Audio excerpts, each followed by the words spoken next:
rộng mặt bằng cho đi giày đó. Đúng rồi, phải rộng tay hơi hẹp. Hẹp quá. Đấy nhá, chuẩn bị đi giày đi cầu kính nha. Cháu đâu? Không thấy đâu à? Không thấy đâu cả, tìm luôn mình nhá.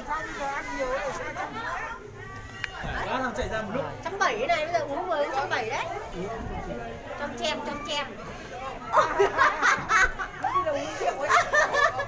Bây giờ tôi chết với ông, thôi cái ông cười. Đi nào hai nào. Đi, xuống đi. Ông bà cầm đấy. Ông cầm áo rồi. Đi ông đợi rồi đi. Đấy nhá.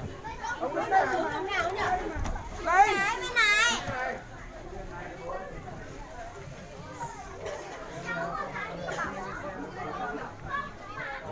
Bây giờ đi trải nghiệm cầu kính nha.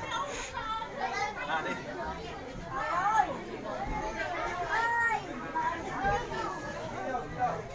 Đi chưa đi.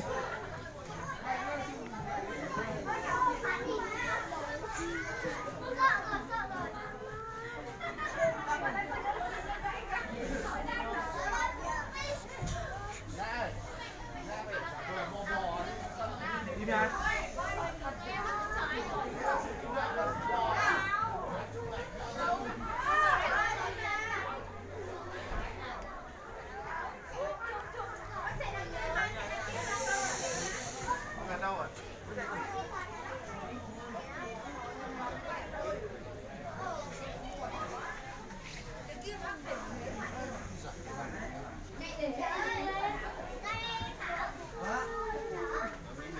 Đừng có nhìn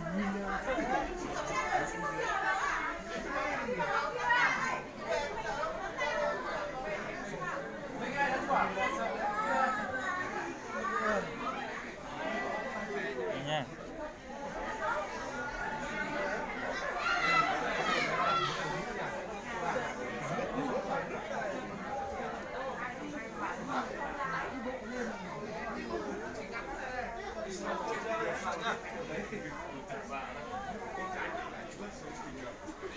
Minh ơi, Minh.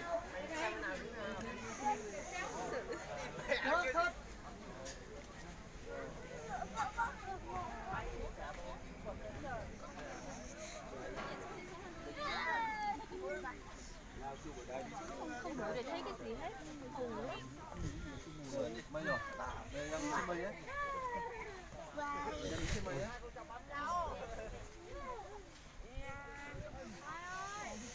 ba góc là Ôi mù rồi.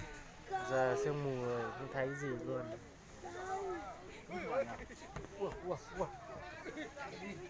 Không gắt.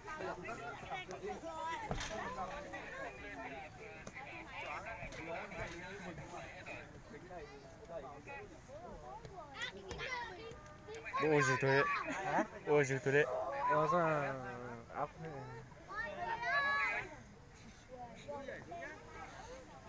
Cao thật. Đấy nhá. Người xe này.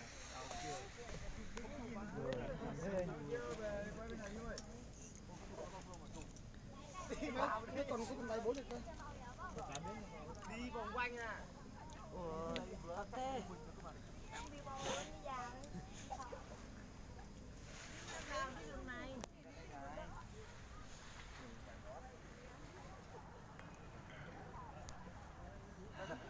Đừng nhìn xuống dưới.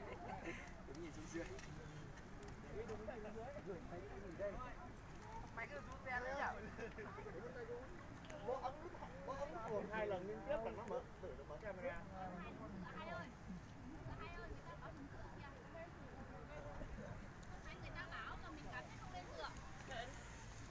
Ồ, bây giờ còn không thấy đường ở dưới luôn đấy.